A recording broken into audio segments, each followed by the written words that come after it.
litigation, it sounds scary, send shivers down your spine. Yes, and it should. But the reality is that you could find yourself on a crippling level of cost.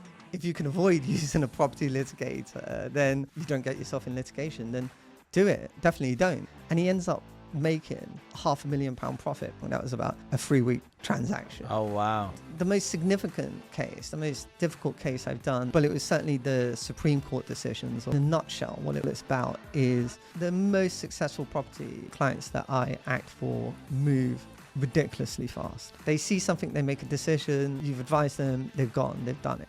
If you had to start again tomorrow, would you do anything different? Oh, gosh.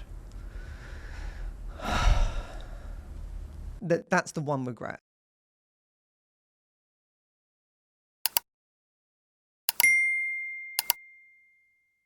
Thank you so much for tuning in. We really, really appreciate the support, and it helps me, gives me the motivation to get bigger and better guests on, all for you. I also wanted to let you know that I do have another YouTube channel. It's called Sam Lowney. It's just my name, and it's all about everything that I've learned in property and business over the last 20 years. It has site visits from our Merry Oaks clients, so you can go behind the scenes and see how they're getting on with their projects and the trials and tribulations, the successes that they've had, as well as some tips on my thoughts about the market, about the game of Monopoly, and a whole bunch of other things that bounce around in my head. We have the Monday morning musing, which I do send out on an email as well, but please do check out the YouTube channel at Sam Lowney. We'll have the link in the show notes because that's slightly different stuff, and I'm sure you'll enjoy that too. Otherwise, back to the episode. Hello everybody, and welcome back to another episode of Property People. I am delighted to be joined by Mr. Rudi Ramdarshan. How are you today? I'm great. How are you, Sam? Having the best day of my life. That's good. Good. So you are a partner at Ronald Fletcher Baker LLP and one of the UK's leading property litigation lawyers. You've got over 20 years of experience. You've been helping developers, landlords, investors navigate everything from lease disputes, land assemblies, strategic exits, high-stakes litigation, and you're known for turning complex legal challenges into clear commercial strategies, which I think is very, very helpful and insightful for what we're about to discuss today. Sounds like you read my bio. Yeah, I have read your bio a couple of times, but not not enough times to remember off by heart. Yeah. But yes, you're very well accomplished. You're one of the partners at a big firm. We've known each other a number of years, and I'm very delighted that you were able to make it. No, thank you for having me. I think we've known each other for about 10 years now. I think in the property circles, so it's good to kind of sit down and have a chat, really. And did you tell me just before we started that this is potentially your first podcast? This is actually my first podcast, so this is a world exclusive for you, Sam. You cannot imagine how happy that makes me. Right, well, let's get straight into it. And where I like to start, though, is what type of person were you at school? Were you studious? Were you hardworking? Were you a rebel without a cause? Wow. Okay, that's quite a heavy question to start with. I think, like most lawyers at school, I was most likely the outsider, the odd one, the one that was studious, the one that was often helping other people with their homework. So I had a lot of friends, but it was very much, I was not necessarily part of the it crowd, if you can call it. We were on the fringes. We were the oddballs, if you like. And at school, I still remember to this day that the teachers, one of the teachers said to me, like, what do you want to be? What do you want to do? And I said, well, I want to be a lawyer because I like helping people, and that was the primary motivation. And they said, no chance, you're not gonna get to do it. It's not for people like you. So think again. And people like you, referring to your personality or your wealth background, race, and I think it was all of the above. And I don't think it was necessarily coming from a kind of a bad place. I think it was just an honest answer. So my mum was a childminder at the time. My dad was a nurse working 2 jobs. Wow. From a Asian backgrounds, and it wasn't even at that stage, it wasn't really kind of, you're not really going to succeed in that industry. So I think it was, I don't look back on that and say, well, actually they were being discriminatory or anything. It was just what it was. And I think that galvanized me to kind of kick I'll prove you wrong. Yeah. Yeah, no, fair enough. Yeah, no, it's quite curious. It's quite interesting when people are just trying to be realistic with you. And it comes out a little bit wrong without them knowing. Bless them. But you know what? At the end of the day, it's spurred you on to get to where you are. So yeah, I think that society's changed now. It's obviously, views such as that, are for the most part long gone. And so I think everyone's a lot more inclusive, and everyone knows that actually having diverse racial backgrounds or having diverse social economic backgrounds is of benefit to most sectors, most industries, legal, absolutely. Property, the rest of it. So and whereabouts in the country did you grow up? So I grew up North London. I'm a North London kid, born and raised in Palmer's Green my whole life. So fair play. And you said that to this, was it a teacher? Mm-hmm.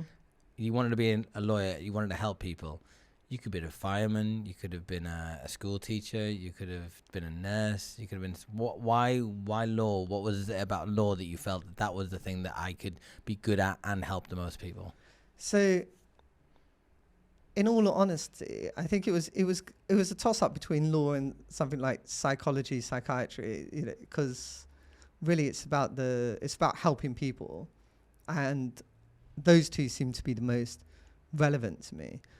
You kind of fall into it at that age. You just make a choice, and I made a choice of law. And obviously, most parents want their sons to be, certainly from my background, either a lawyer or a doctor. So I was gonna do one of them. But then after I studied it, there was when something just clicks. You're in your zone. You're in your element. Even to this day, I read case law like people read books. So I read case law about a random family case. I don't practice family. I'll read a random Privy Council case that has no applicability. It's teaching me the inner workings of the law in an area that I'm not going to use. But I just enjoy it. And fair enough.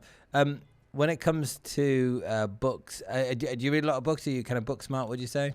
I'm not really a books person, because I'm constantly reading case law. Yeah, I'll do audiobooks when I'm kind of on the way in and on the way out and stuff like that. And then when it comes to like films, law films, I love some law films. Mm-hmm. Like I know, like A Few Good Men, and I think Amistad, and there's quite a few. Do you have a favorite law film? Yeah, I think I've never actually really thought about it, but when you were just mentioning it there, A Few Good Men's good. I mean, I think A Time to Kill, with Matthew McConaughey. Yeah. Good one. That's a real hard hitting. That's about as close as I get to kind of law, other than the PGs that the loan docs that I'm getting to sign with my solicitor. But why did you get into property law as well? So so you obviously go to what do you study A-levels to get into law school? Yeah, no, so you don't have to study a law A-level, but I studied English. Gosh, it's been English, computer science, French, I think. So nothing to do with law at all. But I kind of gravitated towards what interests me. Yeah, sure. And then went to university, studied my degree. I went to Keele University, so it was up near Stoke in Staffordshire, a complete change from North London. But I loved it. I loved every second of it. Okay, good. And then I came back down to London, and my first job was actually through one of the friends that I had at school. His sister was working in the firm, and they just needed a legal clerk. So you would run off to barristers' chambers. You would take a note of conferences, you run off to court proceedings and take a note. And then I fell into asylum and human rights law, and became a pretty damn good, actually, asylum human rights lawyer for quite some time initially. So probably about 3-4 years when in my early career. That was really rewarding. And you fell into that rather than kind of choosing it. There was an opening in this sector. This episode is sponsored by Merry Oaks Property Finance Brokerage. Merry Oaks is a finance brokerage for investors, developers, landlords, SMEs across the country, helping you with all of your finance needs. So whether it's bridging, development, commercial, buy-to-lets, HMOs, service accommodation, industrial, hotels, the whole 9 yards, whether it's for your portfolio, whether it's for your business, we can support you. Please contact us. We've got the link in the show notes, and we look forward to hearing from you. Now, back to the episode. Yeah. I think I think to what extent you fall into stuff and to what extent like you just kind of get gravitated towards things that fit with your values. So if helping people was fundamentally what I was about, then, because I was clerking across all areas. I was clerking across property, litigation, commercial litigation, family, and asylum and human rights. But I gravitated to it. Yeah. And so, how long does the law degree to study at university? How long does that take you? Yeah, so it's a standard 3-year course, as it was at the time. But you can go down different routes. So a lot of people will do a degree. So it may not be in law, it'll be history or something. And they can do a conversion course in a year to convert that degree to give them a legal basis. Then traditionally you would then have to do your LPC, so your legal practice course for another year.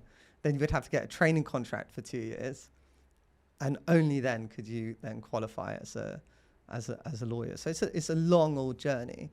They've changed things now, so any kind of like young budding lawyers looking at this can you can kind of shortcut it, because the whole process now is through something called an SQE. And it's really about kind of more on-the-job training and exams at the end rather than necessarily. Do you think that's better? My honest answer, it's going to be controversial. That's what we like. No, it's not better. Because I think that the grounding you get in a law degree teaches you the real theory, and you really have to kind of understand what parts of a judgment work, what parts of the judgment are just kind of like falling to the side or fluff. You understand how judges and law is kind of made and reasoned together, and it gives you a grounding and a richness to your development.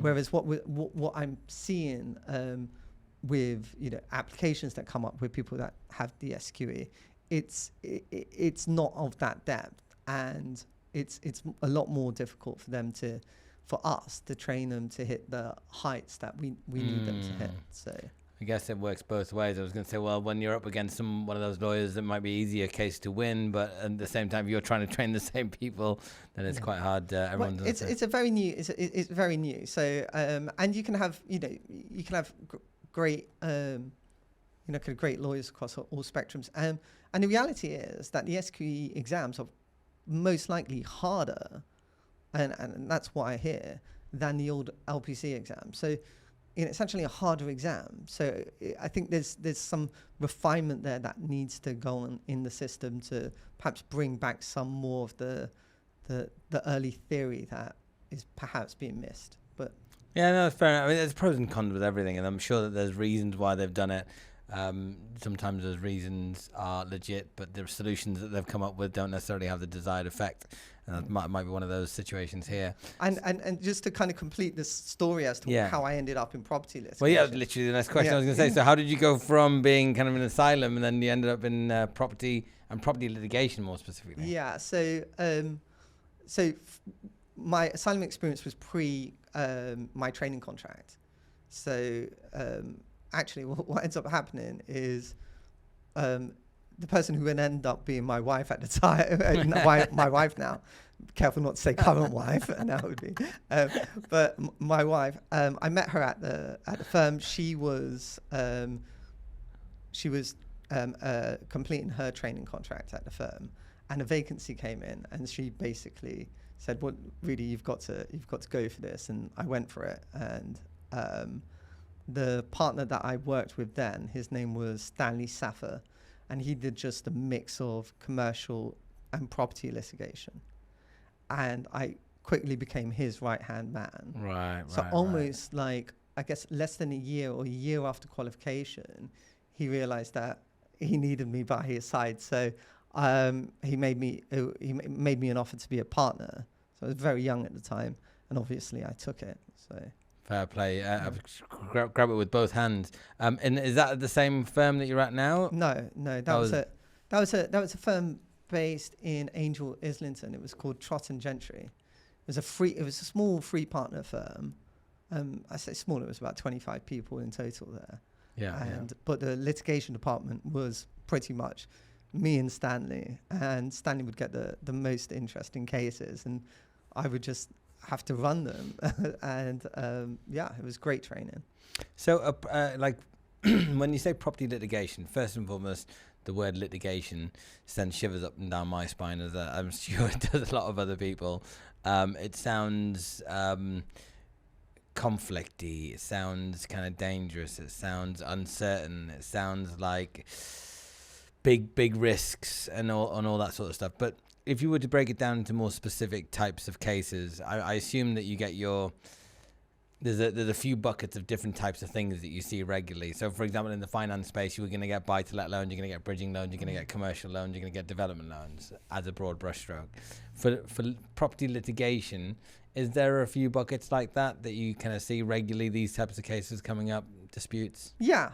I mean, just to deal with your first question of litigation, it sounds scary. It sends shivers down your spine. Yes, and it should, and it is. And my advice to anyone, and I've been in rooms, done seminars, and kind of given talks, and my advice has always been, if you can avoid using a property litigator, or a litigator in general, because you don't get yourself in litigation, then do it. Definitely don't. Stick with your transactional lawyer. They've worked with you for years and years and years. They're getting your deals done. That's great. But if you have to use a property or any litigator, then certainly use a good one. You have a wide spectrum of cases that this covers. So you could say it. So let's take one bucket, which is going to be the obvious bucket, which most people would deal with, like residential. So you've got your residential kind of knock-around fallouts that happen over tenancies, over deposits, over that kind of thing, that kind of world. Then you have your commercial, so similar in that kind of landlord and tenant space, but for commercial, so you're talking about your leases, your leases of shops, buildings, hotels, and the rest of it. You have your development type of work, which really is about, now we'll start talking about kind of joint ventures where things can go wrong, options, overages, easements, all of that kind of goes into there. And then you have your kind of more, I guess you've got your portfolio and your creative kind of landlords who are skilled enough to use litigation as a tool in how they go about their investment strategy. And so that's more where I come in on that end. I act for a lot of large portfolio landlords who may buy something and say, well, okay, Rudi, I've got a mixed building. I've got to get vacant possession on it. I've got a right of way issue. If I don't resolve that at the back, I can't do my development. And I've got to get planning, and free planning applications have fallen through before. Let's map this out and let's go through that. And so that's where I come in. And yes, there's obviously your knock around kind of disputes about loans, finance, and the rest of it. But yeah. Do you have a favorite out of all those? I think my creative skills are best deployed with portfolio landlords who buy tricky and complicated sites and then say, well, Rudi, how do we resolve this? And it's never simple, because if it was simple, someone else would have bought the site. Someone else would have inherited that problem. And when you say it's never simple, I hear it's possible. Is it ever impossible? It depends on the client, because there's certain clients that are like, they don't live in a world where things are impossible. Things are just going to take time. I mean, so the quickest thing that I recall happening was, this is very early on in my career, a large landlord identified that there was a hotelier who bought the property on the right, bought the property on the left, couldn't buy the property in the middle because there was a long lease on it, but was the freeholder and was trying to forfeit the lease on this property. And he bought the lease that was subject to forfeiture. Oh. Why? Why would he do that? Why did he do that? Well, because then he recognized that he could get me in. I could cure or apply for relief from forfeiture, rescue the lease. Now there's this huge lease on there, and so I think he bought it for a relatively modest sum, because it had no real value other than taking on this liability. And he ends up making a £500,000 profit because once he's rescued it, he sells it back to the hoteliers who want to actually build a hotel across the whole space. That didn't take too long. That was about a 3-week transaction. Oh, wow. Yeah, so that's quite nice. I have clients who have bought really tricky sites, and we've been successful in getting kind of, planning in circumstances where they shouldn't do. Shouldn't do, but like you wouldn't expect them to.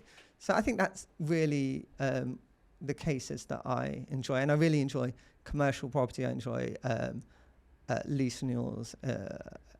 So I guess it's a bit about construction. I'll never forget it. The first time that I was asking, can you do this to one of the builders we're working with? Mm-hmm. It's do anything if you've got the time and you've got the money. Yeah. I was like, all right, that sounds about fair. And is that the same? Because it feels like when you're going into litigation, or that you can lose. You can like, that's the couple of times, literally a couple of times that I've ever thought about starting some sort of litigation with somebody. I've gone to speak with a litigation lawyer, and the only real question that I've got in my head is, how much is it going to cost? And what's my risk? What's my chance of success? Yeah. And never once have they ever said it's going to be 100%. And the price has never been something that I've been like, oh, let's give it a shot and see what happens. It's kind of like throwaway money. So I'm always conscientious that there's always a chance of failure. And therefore, I think you've got to be really courageous to go down that route, because fortunately, those sums of money that I was talking about were relatively small sums that I could walk away from, and all right, you've had a bad day, you kind of dust yourself off and you move on. But I assume that people are losing, 6-figure sums, 7-figure sums, where that kind of, you got to do something about it. You can't just sit back. Yeah, I mean, it's difficult because you said, okay, so where, you asked them, what's my costs and what's my risk? Okay, well, the real risk is not only your own costs, because you know that you're in control of it, but once you start on that train, once you issue proceedings, you can't just pull out and go, actually, I made a mistake. I've decided I don't really want to fund $100,000 to my lawyer just to potentially get back a bit more. You would be liable for the other side's costs. Right. And it's the other side's costs that are normally the real kicker. The real kicker. The major problem in the kind of legal industry at the moment, or the court system, is costs, and they've never really got to grips with it. Right. There was this big reform where they tried to make costs proportionate. They tried to say, well, okay, you should try and work in a way that's proportionate to the case, and they brought all of these concepts to play. But the reality is that you could find yourself on a crippling level of cost if the case goes wrong, and the courts haven't got to grips with it at all. You know, they'll cost budget, but they won't even cost budget to guideline rates. They'll just cost budget to whatever rate. So if you've got a city law firm whose partner's charging £950 an hour, and the trainee's charging £600 an hour, that's gonna rack up quite quickly. And the courts don't get to grips with it, so it locks out of the kind of the property market a lot of people who would say, well, actually, that's got a bit of litigation, I don't want to do it. And then the other problem, so even on the other end of the spectrum, you're buying a property, you bought it at auction, it has tenants, you want to evict them. Okay, forget the changes that are coming in, but let's just work on the current rules. The current rules are very tenant friendly, even as they are. But the court system is the main issue, because you could get someone throws in a nuisance defense, whatever, damages, counterclaim for damages because disrepair, which doesn't exist. You then end up finding that the hearing gets adjourned, and it's supposed to be adjourned for 2 weeks, 3 weeks for everyone to get their act together. 3, 4 months, 5 months down the line, it doesn't get listed. And that's not your fault, but you will feel that it's you've made a bad investment there, and it's not even your lawyer's fault. It's no one's fault, apart from the court. The court system, and that's just a capacity because of how many judges we've got and how many courts we've got. Is that right? Yeah, funding everywhere in the public sector has been cut, and the court hasn't. The court hasn't escaped that. So with the new reforms which come in affecting residential tenancies, you can envisage as well that there's going to be a lot more litigation around that. So it's not going to get better anytime soon. With the future kind of changes in terms of the commercial changes that are in the pipeline about getting rid of in new leases upwards only rent reviews, that's going to cause extra litigation. So that's your main barrier to it. But yeah, I wouldn't advise you to do it if you can avoid it. If you can sit around the table and do it, if you can mediate, that's a real good route to go down. And do you help with mediation? So if somebody comes to you and says that I want to potentially litigate, but I want you to help me do the mediation so we can come for an out of court settlement, would you get involved in that to help that? Just interrupting this episode to let you know that in the show notes you will find a link to a free deal appraisal calculator. It's a buy, rent, refurbish, refinance calculator that I built. I used it over 550 times to find the first few high-yielding income-producing assets that I bought, and it gives you every single cost that you need in there to make it super granular. It also calculates your finance costs, and you can manipulate and tweak the LTGDVs up and down, the arrangement fees, the interest rates. You hit update model and it will tell you how much cash you are going to make on a monthly basis, as well as your return on capital employed. It also has a section for your incurred monthly expenses if you're doing service accommodation or HMO where all bills are inclusive. It's really comprehensive. I use it myself and I want you to use it. Now back to the episode. Yeah, absolutely. So I'm a trained accredited mediator as well, so I know a lot about it, and I've done a lot of mediations on this side as the representative. And if I was you, I'd be looking to put into your contracts a dispute mechanism that says, actually, we're going to go to mediation first, and you can force them into mediation.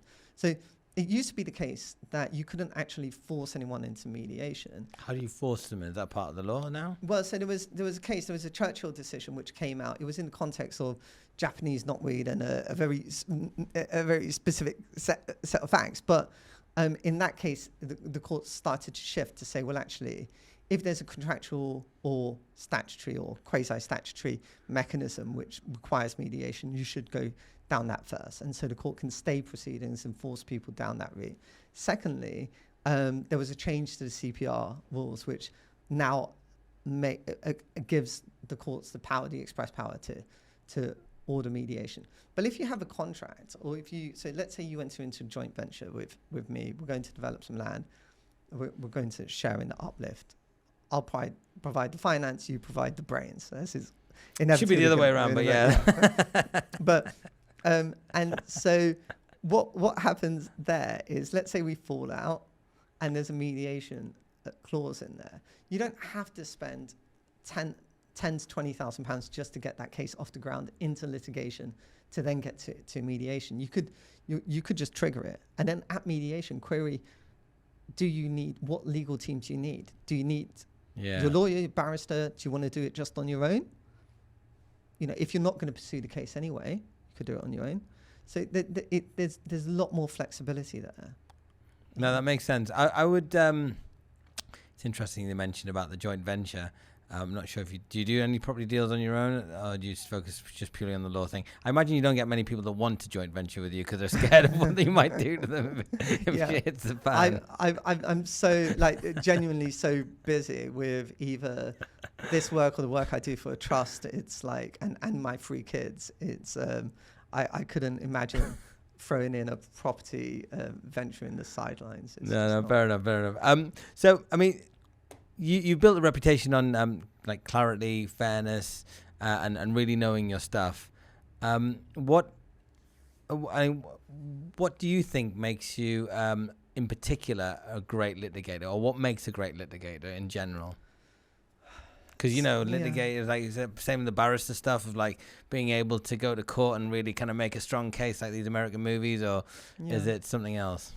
Well, I think fundamentally, I think you got.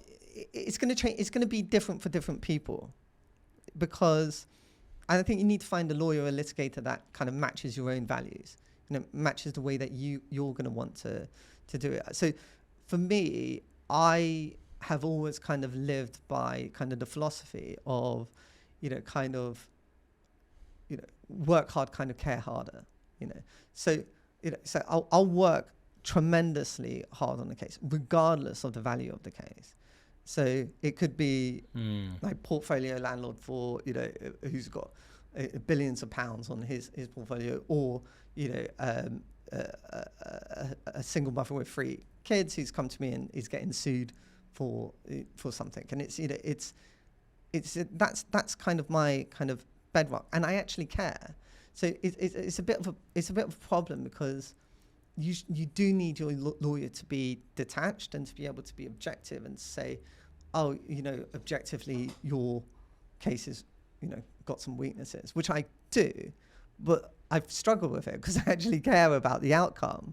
I care about the person going through the I can resonate that. I want to help our investors and developers, because I've been in their shoes, and I know how important when you've got everything on the line and to get to that next stage, so you need to get the funding across and all that. And so and sometimes they don't make it easy for themselves, and and sometimes they're being a little bit overly ambitious, and it's like, I know you want that valuation, but it's going to be a stretch, but let's see what we can do about it. And when it doesn't go their way, it kind of hurts, doesn't it? I mean, other than that, I think just like in terms of the basics of a litigator, whether they're good or bad, basically they must be, they must have mastered the facts of your case. You want them to see that they've recalled, kind of an email that you forgot about. They must also have the clarity on the law. They must really know their stuff on the law, on their specific legal issue that you have. That's why you have kind of specialisms. That's why you have specialists in the industry.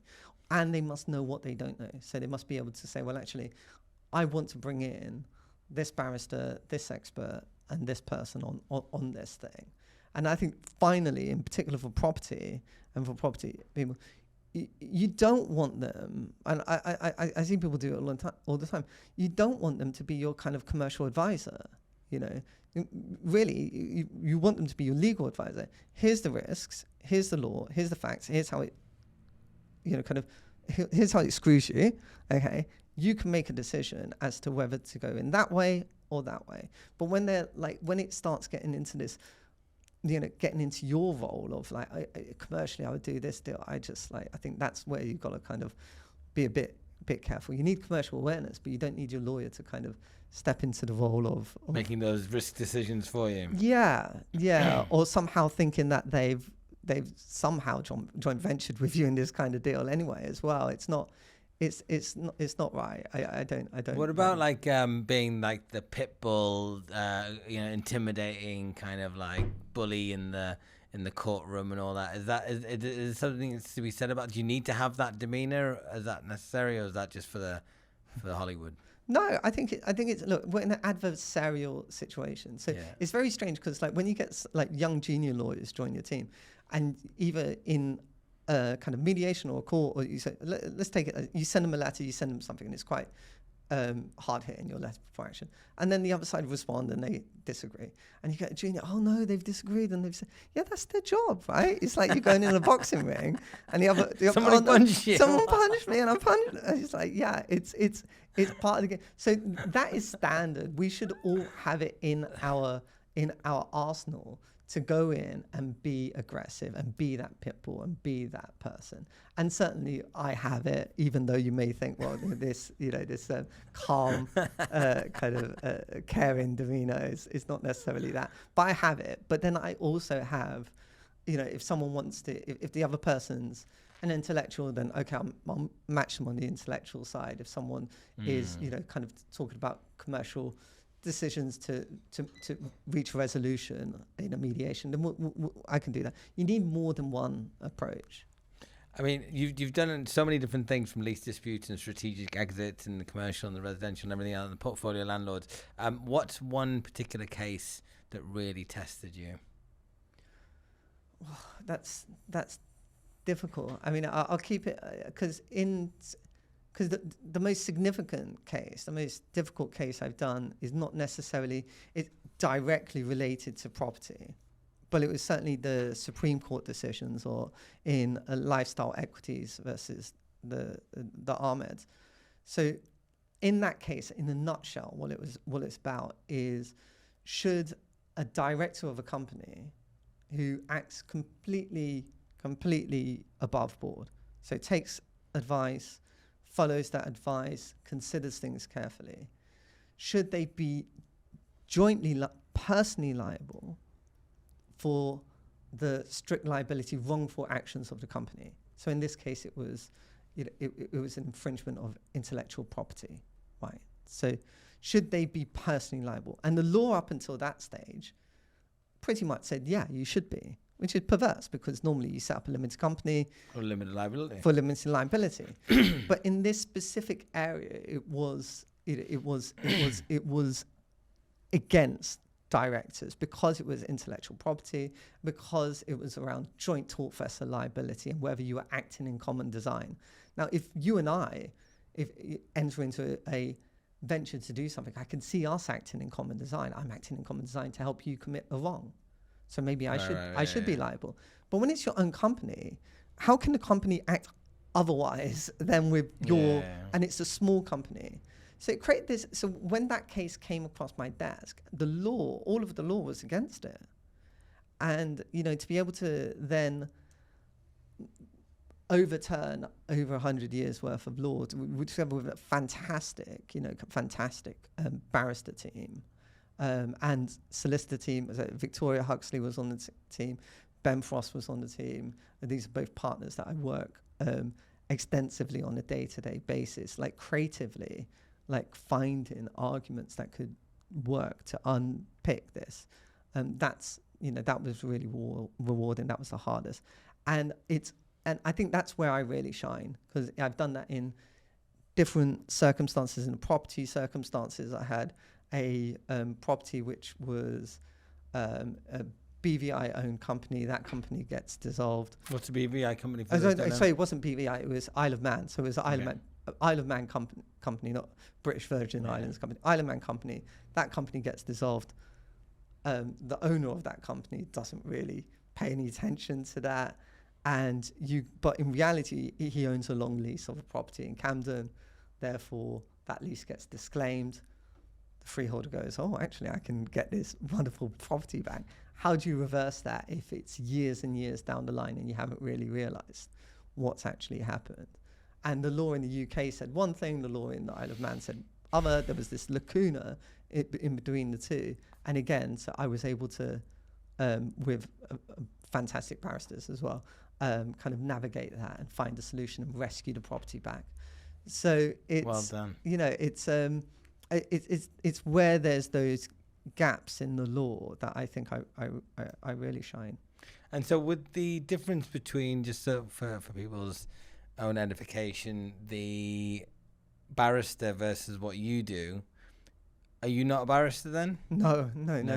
So you have to work with barristers. So what's the difference, very quickly? Okay, so in a nutshell, barristers will primarily focus on arguing a case out in a court. So they'll help draft the documents that go into form the basis of the case that then gets argued in the court, and the skeleton argument and those documents in between.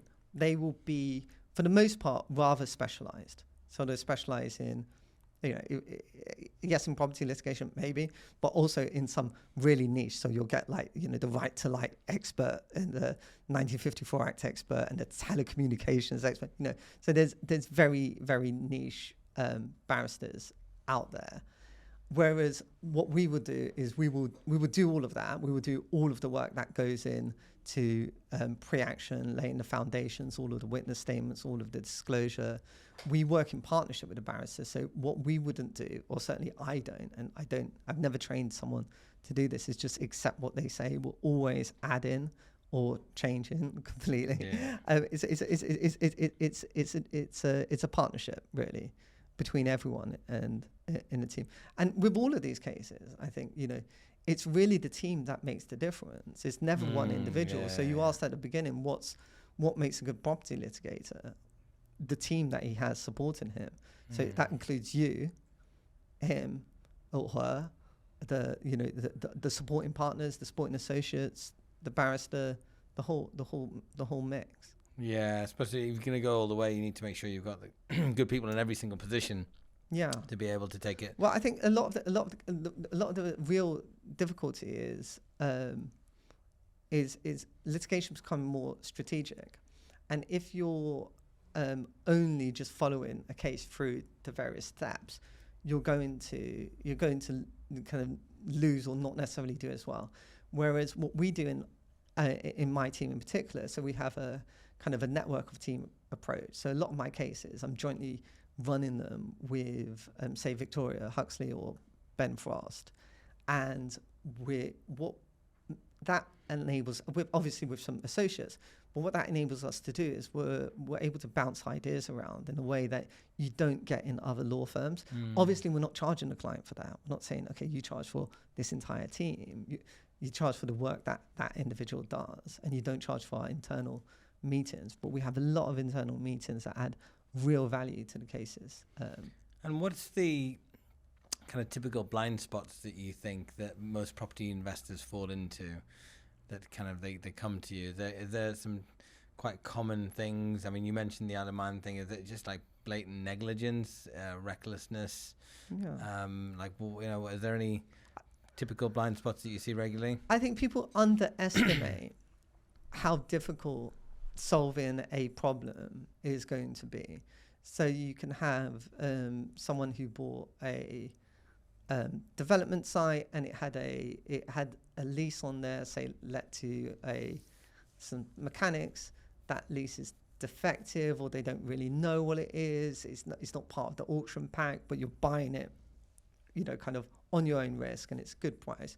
But ultimately, you want to develop that, or maybe you want to refinance it, right? But you've got this substantial lease, which you don't really know what it is.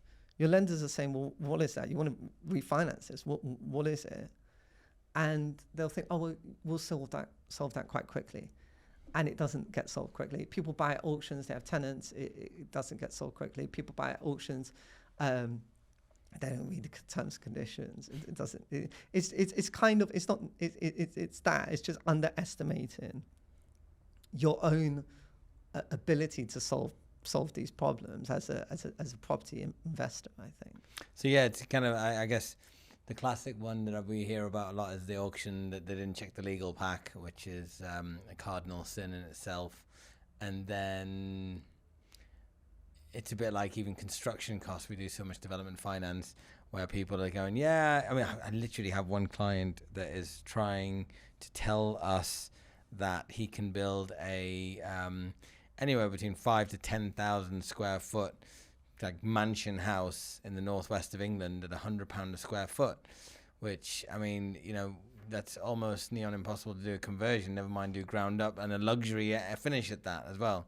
You know, well, I'm looking at a client right now is doing a £44 million development, and in London he's looking at £300 a square foot as a bare minimum. So £100 a square foot, even though it's in the northwest. I know that people in the northeast and northwest might not charge as much on the wages and the rents are low, but not by that amount. So they generally underestimate things dramatically. And like for this guy, it's so extreme that I'm like, just think again. We're not going to do this. I'm not going to take any. I'm going to take any instruction or money off you. You need to go back to the drawing board. I guess it's the ones that are kind of on the line where it's like, well, let's see how it goes. And then they just get caught up in a little bit of a pickle. I mean, lease renewals and stuff like. I mean, you freehold, because normally isn't that fairly straightforward, where it goes to a tribunal and then it's decided. So if you're talking about residential lease renewals, it can be, but again, this is another area that people get caught out, and this is very much an area where my partners Ben Frost and Victoria Huxley kind of specialize in. So I'm I'm a bit more on the commercial, so I'm stepping into their arena a bit. But what ends up happening there are the deadlines are extremely harsh.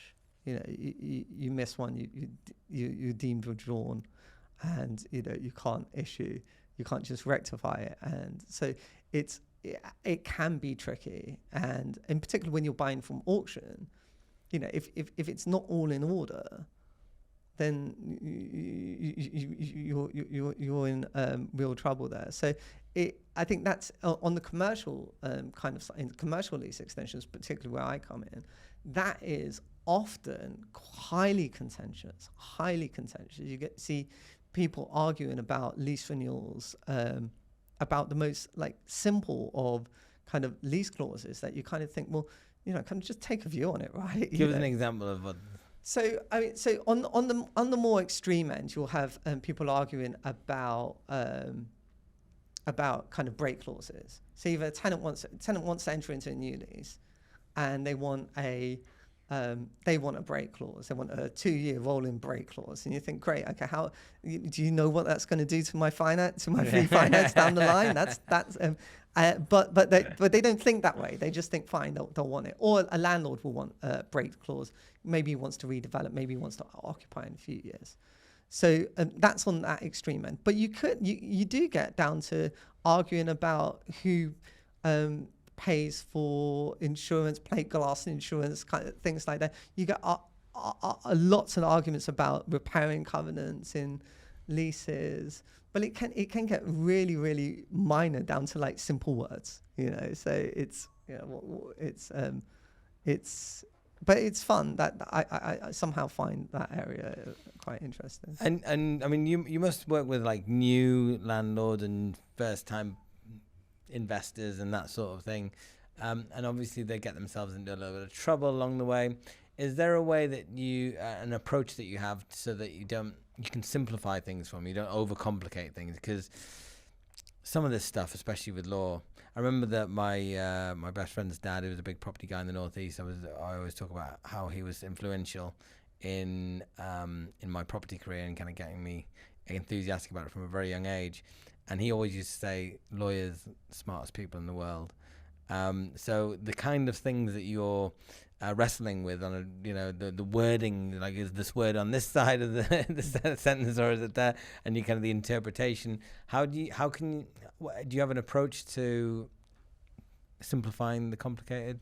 This episode is sponsored by Merry Oaks Property Finance Brokerage. Merry Oaks is a finance brokerage for investors, developers, landlords, SMEs across the country, helping you with all of your finance needs. So whether it's bridging, development, commercial, buy-to-lets, HMOs, service accommodation, industrial, hotels, the whole 9 yards, whether it's for your portfolio, whether it's for your business, we can support you. Please contact us. We've got the link in the show notes, and we look forward to hearing from you. Now, back to the episode.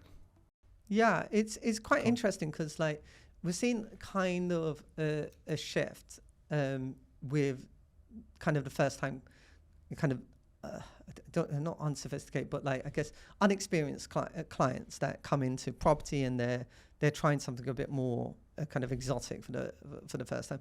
So usually as well, what you would end up having back in the day, I'm kind of showing my age, but you would have them just kind of throw everything together and it'd just be a mess, right? You could get an email with this mess. If you're lucky, it's PDFs. If you're unlucky, it's pictures taken on their phone, of like various pages on this contract that you're having to put together, like a jigsaw, and sticking it on the walls, trying to figure it out. But nowadays, nowadays, what they're doing is they're chucking it in AI. Yeah.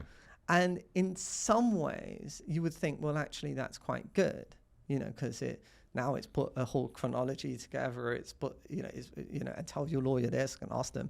And okay, it's asking me about, to advise in the UK about some random law in, Texas, which doesn't apply. But okay, well, we can look past that. But it's actually then the difficulty is when you actually do come to try and get the underlying material and all of that, you go, there was this key thing that was missing that I would have found out sooner.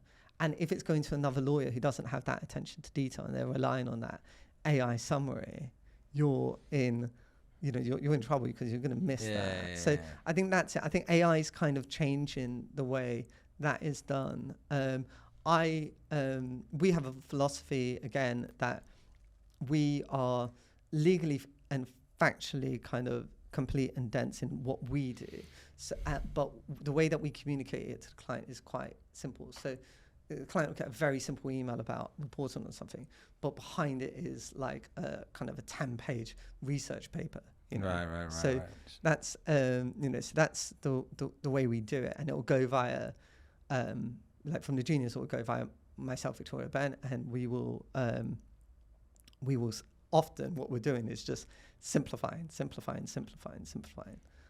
Condense it down into kind of some more relative layman term talking points. Yeah. About what's going on here. Yeah, exactly. Do all that case law about this v that one and there. It's like you start to get a little bit dizzy about what's actually going on here. Yeah. I say I had someone send me something to go out, and it had case law about disclosure obligations and stuff like that. Like the client doesn't need to know that. You could just simplify it like this. This is your obligation. This is what I want you to search for, and this is what I want you to provide me, and then I'll go through it. But it's just, I think people try to show value in that way, and we kind of remove that from them as they I think it's super important. You have to demystify the whole thing. I sometimes tell the team that I work with as well, it's like we're talking about LTVs and GDVs and LTCs and proc this, and it's like I know what you're saying, but I'm not sure that they do exactly. Sometimes you need to be able to spell it out a little bit more clearly. Communication is absolutely key in what we do. There's no physical product. It's only the kind of these pieces of paper, these emails, these telephone calls, these text messages. How do you see your clients using AI then, and how does it impact you? Yeah, that was a very good question. I was literally gonna ask you about that next, because have you heard of DocuWise? Yeah, I've heard of it. I haven't used it. I think that's the one where it reads legal packs for auctions at the very least. I don't know how much further it goes. But in general, I hear that AI is coming for our lunch. Anyone that's kind of working at, and the way to look at it, anyone that's working at a desk-based office computer job, pretty much anyone, no matter how smart you need, so an engineer maybe, a doctor maybe, and a lawyer maybe, certainly a finance broker, if you're desk-based and it's computer-based and you're just typing away all day every day, those jobs will be gone, or not gone, well, certainly evolve and maybe quite dramatically, so that the role changes quite significantly. I think AI is definitely going to create effectively some form of digital broker that operates 24 hours a day, 7 days a week. And if you wanted to speak to me with all my knowledge at 3 a.m, it wouldn't be possible. Whereas there might be some alternative that does have that capacity. Yeah, and usually with these things, if you can imagine it, it's going to become a reality at some point. So, but then it's, I think we try to justify it in our own minds of the human geniuses that we are, that but the AI messed that thing point, and if only if I read it, I would be able to pick up on it. And yes, I would call that the margin for error. And whilst humans probably read loads of different things and probably miss most of it, like you said, the other solicitor on the other side probably missed it. Yes, the robot can miss it, but the margin for error, like for whilst we might get 90% of it right, they'll get 99% of it right. Yeah, I could kind of see, certainly as when we started this, we talked about how the cost of litigation is a barrier to, kind of either access to justice or just kind of like justice and or turning what could be profitable deals into, to a market that can't actually access them. And I think AI can play a role there because it is getting more sophisticated. So you can feed it like lots of documents, and you can feed it kind of like, there are companies out there, and legal companies out there already kind of creating kind of templates and saying, well, okay, feed us all of your information and it will come out in this specific way. All of the major law firms many of the major law firms are actually, developing their own or using it in a big way. The major players in the legal space, LexisNexis and kind of and Street and Maxwell as well, have got their own AI models. You've got kind of a co-counsel which will act as your kind of lawyer. So at the moment it's those specialist services are hugely expensive for the legal industry, but the price will come down. And when it comes to that, the cost for the end consumer is going to be really, really low. So which is great for the consumer in a capitalist market, because the consumer is king and we want that for them. Yeah. But it doesn't help us though paying the mortgage. yeah. But I think we'll adapt. I mean, also I think I don't know where it's going to end. I very much hope. I was at one of these networking events, and this guy came up to me and he goes, "Look, I can take a picture of you, and it will clone you, and therefore you don't ever have to do any of your own promo videos. It can do your promo videos." So I was like, okay, great. So I could basically facilitate my own identity theft by giving you, no, I'm okay. And you can do it in any language you want, as well. It can be in Chinese or Japanese as well. So maybe I'm a bit, I have to kind of adapt with the times. I am, I'm not fearful of it, but no, exactly. I don't know where it's going to end up. It's a bit uncertain. There was a girl on Instagram, property investor that I follow, and she has some sort of litigation that she was talking about on her Instagram stories, and she was saying how painful it's been dealing with these solicitors because there was something that they didn't spot. She took all of the information and put it in the ChatGPT, and it gave her these answers. She gave it to them, and they said, "Oh yeah, you can do that." And it was like, "Oh fuck's sake, what am I actually paying you for then?" But the reverse of that is, I'm seeing increasingly people they'll do that, so they'll take it and then they'll pull it in ChatGPT, and then it fires it back to you, and clients, and it's asking you a load of questions, but it's a load of questions that you've already kind of considered, done. It doesn't work in this context. But now you're having to report to the client of that, and now that's driving up the price. of litigation. Yeah. So it's where's the balance, right? You got it right too. It's all about the prompts. Make sure this is going to be cost effective for me. Don't make me get more cost than this involved. Yeah. I think it's one of those ones. It's not like, I imagine the aeroplane, really probably changed lives for a lot of people, and it changed the dynamic of the way that humans lived and thought of the world and all that sort of stuff. But who really suffered? Or the horse and cart, it's like, oh, there's this new 4-wheeled vehicle. It's like the horse and cart is kind of going to be transport is going to be out of demand, and that's my career over, and that's my business done. And there will be an element of that. It's just inevitable. So I think they always say life's about not survival of the fittest, but the most adaptable. Yeah. And I think we just have to, especially as professionals in that space, because it's going to come for the plumbers and the electricians just a little bit later on, once we've got the robotics all kind of up to standard. This deep sense of wanting to help other people, does it come from something that's happened to you as a child that we're starting to get into the psychology of it? Like, do you need that to be a good, because you were saying like the caring, like, is that something that's like, where does that come from? I think it undoubtedly comes from my parents. So my mum was a childminder, and then became a care support worker.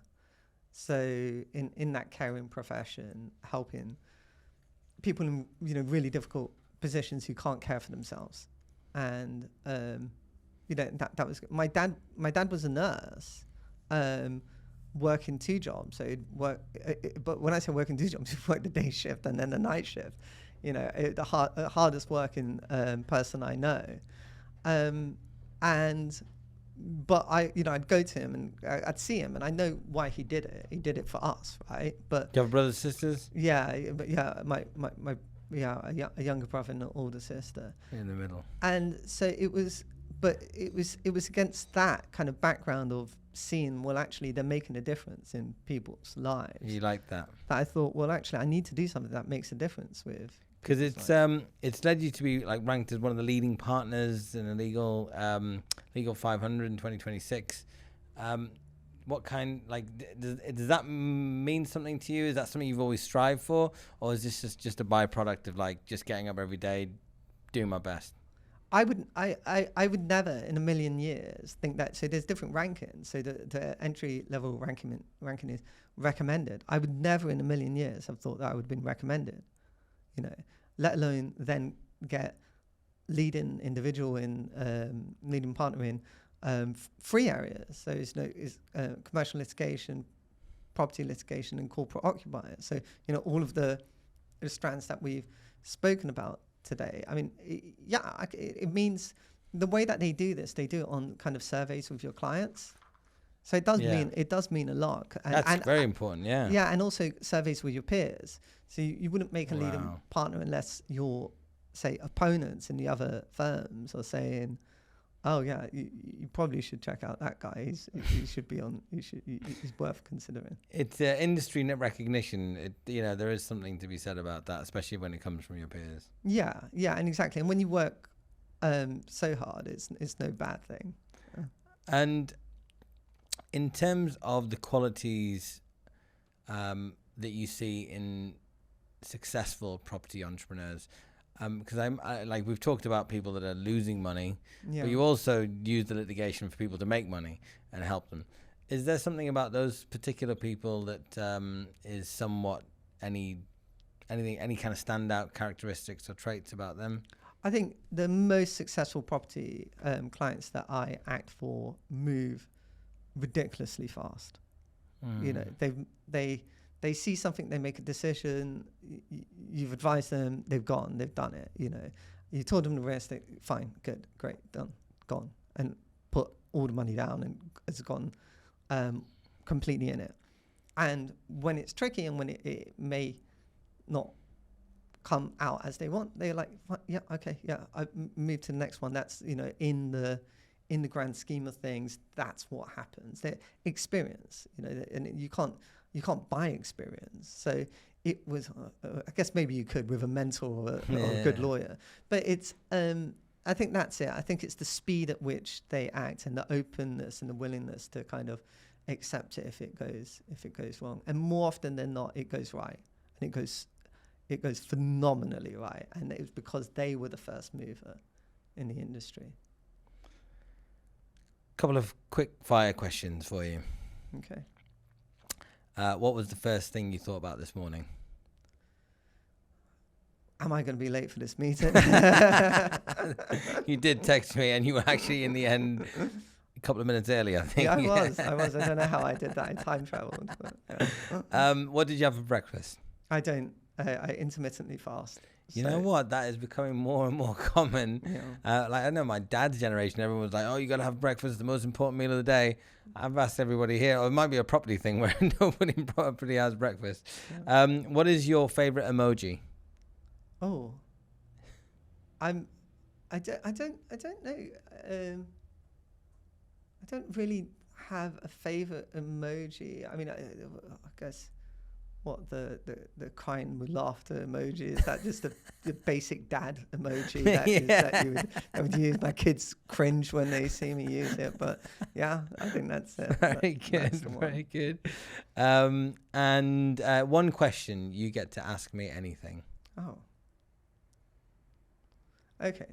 So if you got to interview anyone in history or present for your podcast, who would you want to interview and why?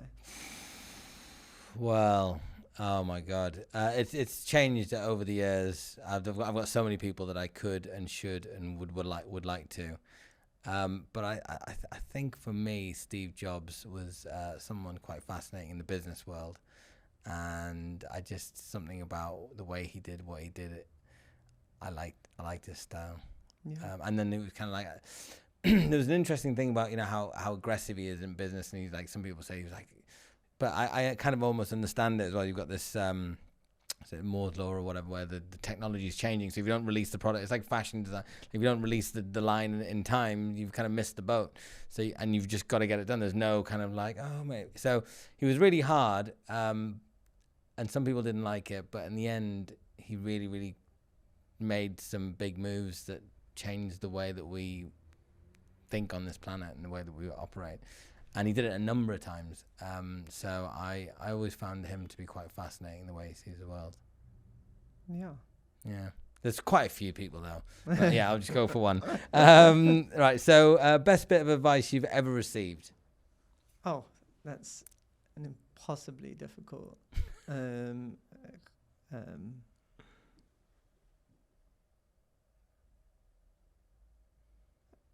There was this barrister when I was very, very young, very first training. He told me that in all circumstances, like even when you were saying like, are you going to be a bulldog in court and this and he said, in all circumstances, be a good guy, So you can be that, but also fundamentally be a nice person underneath. Yeah, no, I totally agree. That's good advice. Yeah. What's the worst piece of advice you've ever received? There was another barrister. I don't know why this came quite quickly, but there was another barrister who said we were outside court and the case had gone relatively well, and he was telling me about the client, and he was saying like, oh, this is a great client. We could make a lot of money from this client. We should make a lot of money from this client. And I was like, okay, never used him again. It's like it was not the way that I value kind of looking at people, and so fair enough. Yeah.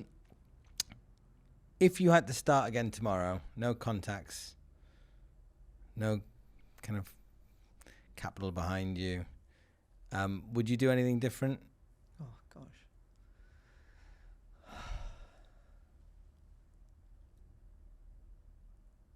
I don't think I would. Yeah, I don't think I would. I've ended up where I've ended up. I've got a really interesting practice. It's so wide, it's so varied. You know, I've got a brilliant team with me.